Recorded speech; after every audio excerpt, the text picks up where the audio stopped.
Hello, അപ്പോൾ നമ്മൾ chocolate സ്പഞ്ചാണ് റെഡിയാക്കുന്നത് കേട്ടോ. അപ്പോൾ അതിന് വേണ്ടിയിട്ട് 2 എഗ്ഗ് എടുത്തിട്ടുണ്ട്, അതുപോലെ 1/4 കപ്പ് പാലെടുത്തിട്ടുണ്ട്, തിളപ്പിച്ചാറിയ പാലാണ്.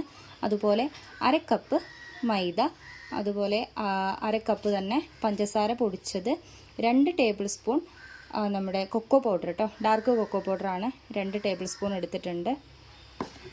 അതുപോലെ 1.5 table spoon oil, sunflower oil തന്നെ ഉപയോഗിക്കുക, അല്ലെങ്കിൽ റിഫൈൻഡ് ആയിട്ടുള്ള ഏതെങ്കിലും ഓയിൽ ഉപയോഗിക്കുക കേട്ടോ. 1/2 teaspoon baking powder, 1/4 teaspoon baking soda, അതുപോലെ നമ്മുടെ വാനില എസൻസ് കേട്ടോ. ഇത്രയും ഐറ്റംസ് ആണ് നമുക്ക് വേണ്ടത്. ഇനി ഇതിലെ ഡ്രൈ ഇൻഗ്രീഡിയൻസ്, അതായത് നമ്മുടെ maida, cocoa powder, baking powder, baking soda, ഇതൊന്ന് 3 പ്രാവശ്യം നമുക്ക് അരിച്ചെടുക്കണം. അപ്പോൾ നമുക്കിതൊന്ന് അരിച്ചെടുക്കാം കേട്ടോ. നമ്മളിതൊരു 3 പ്രാവശ്യമായിട്ട് അരിച്ചെടുത്തിട്ടുണ്ട് കേട്ടോ.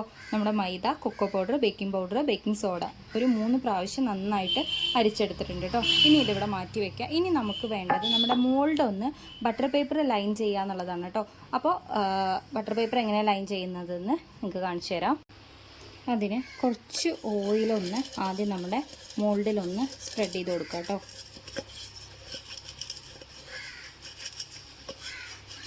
നന്നായിട്ടൊന്ന് സ്പ്രെഡ് ചെയ്ത് കൊടുക്കുക. ഓയിൽ ഒന്ന് നമ്മുടെ മോൾഡിലൊന്ന് സ്പ്രെഡ് ചെയ്ത് കൊടുക്കുക. കണ്ടല്ലോ? ഓക്കെ. ഇനി ഇതിൽ ബട്ടർ പേപ്പർ എങ്ങനെയാണ് സെറ്റ് ചെയ്യുന്നതെന്ന് കാണിച്ചു തരാം. നമ്മുടെ പാത്രം ഇതുപോലെ ഇങ്ങനെ കമിഴ്ത്തി വെക്കുക കേട്ടോ. എന്നിട്ട് നമ്മുടെ കേക്കിൻ്റെ ടിന്നിൻ്റെ മുകളിലായിട്ട് ഇതുപോലെ ഇങ്ങനെ വെച്ച് കൊടുക്കുക കേട്ടോ. ഇതുപോലെ ജസ്റ്റ് ഒന്നിങ്ങനെ മാർക്ക് ചെയ്തതിന് ശേഷം ഇതൊന്ന് ജസ്റ്റ് ഒന്ന് ഫോൾഡ് ചെയ്യുക. ഇങ്ങനെ ഒന്ന് ഫോൾഡ് ചെയ്യുക കേട്ടോ. എന്നിട്ട് ഓപ്പോസിറ്റും അതുപോലെ ഫോൾഡ് ചെയ്യുക. കണ്ടല്ലോ? എന്നിട്ടിങ്ങനെ നമ്മൾ ജസ്റ്റ് പാത്രത്തിന് മുകളിൽ ഒന്ന് വെച്ചതിന് ശേഷം ഒന്നിങ്ങനെ കർവായിട്ടൊന്ന് കട്ട് ചെയ്തെടുക്കുക കേട്ടോ. ജസ്റ്റ് ഒന്ന് കർവായിട്ട് കട്ട് ചെയ്ത് കൊടുക്കുക. കണ്ടല്ലോ?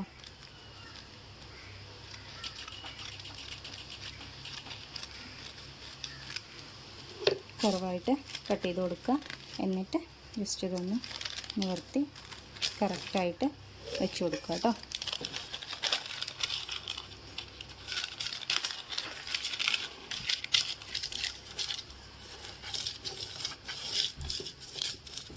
കണ്ടല്ലോ?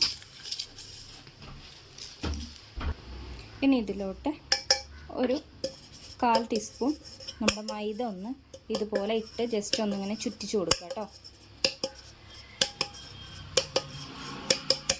കണ്ടല്ലോ? ഇപ്പോൾ സൈഡ്സിലൊക്കെ നമ്മുടെ ഫ്ലോർ ആയിട്ടുണ്ട്. അതായത് നമ്മുടെ സൈഡൊന്നും കരിഞ്ഞു പിടിക്കാതിരിക്കാൻ വേണ്ടിയിട്ടാണ് കേട്ടോ ഈ ഒരു സ്റ്റെപ്പ് നമ്മൾ ചെയ്യുന്നത്. കണ്ടല്ലോ? ഇനി നമുക്ക് നമ്മുടെ വെറ്റായിട്ടുള്ള ഇൻഗ്രീഡിയൻസ് മിക്സ് ചെയ്ത് കൊടുക്കുക കേട്ടോ. നമ്മുടെ പാത്രത്തിലോട്ട് നമ്മുടെ എഗ്ഗ് പൊട്ടിച്ചൊഴിക്കാം.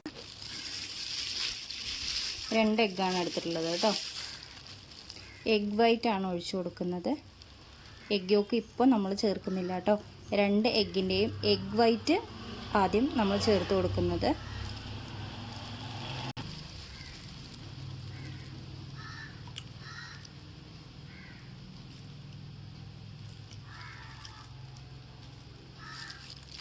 ഇനി നമ്മുടെ ഈ ഒരു എഗ് വൈറ്റ് നന്നായിട്ട് ബീറ്റ് ചെയ്ത് കൊടുക്കുക കേട്ടോ.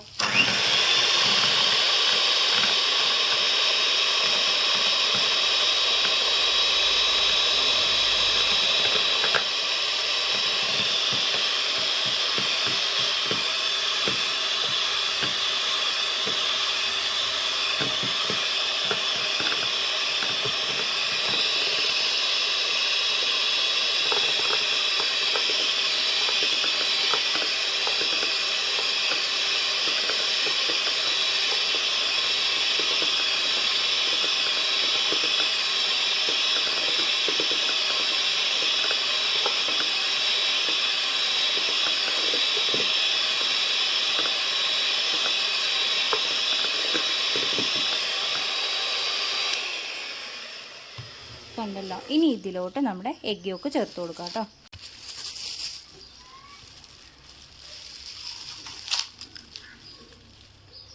എഗ് യോക്ക് ചേർത്ത് കൊടുക്കുക. അതുപോലെ ഒരു 1/2 ടീസ്പൂൺ നമ്മുടെ വാനില എസൻസ് കേട്ടോ. വാനില എസൻസ് ഒരു 1/2 ടീസ്പൂൺ ചേർത്ത് കൊടുക്കുക. നന്നായിട്ടൊന്ന് ബീറ്റ് ചെയ്തെടുക്കുക കേട്ടോ.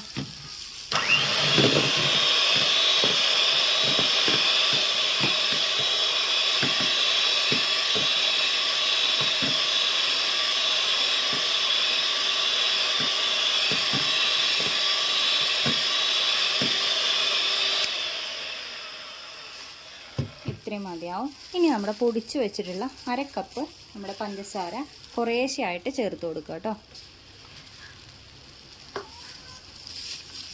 ബീറ്റ് ചെയ്യാം.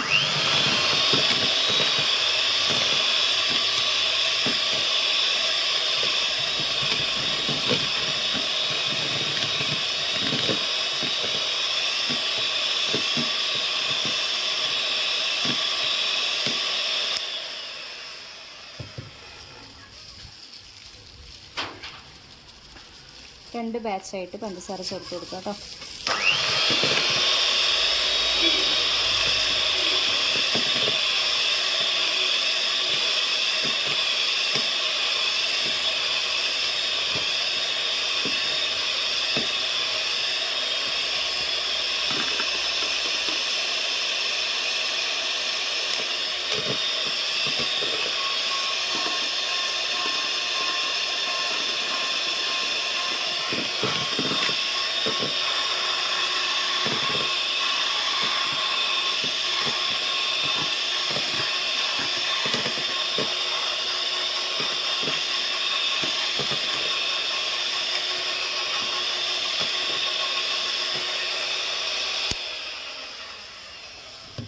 കണ്ടല്ലോ, ഇത്രയും മതിയാവും. ഇപ്പോൾ ഒരു 30 മിനിറ്റ് കഴിഞ്ഞിട്ടുണ്ട് കേട്ടോ. നല്ല ചൂടുണ്ട്. ജസ്റ്റ് ഒന്ന് പാത്രം മാറ്റി നോക്കാം കേട്ടോ.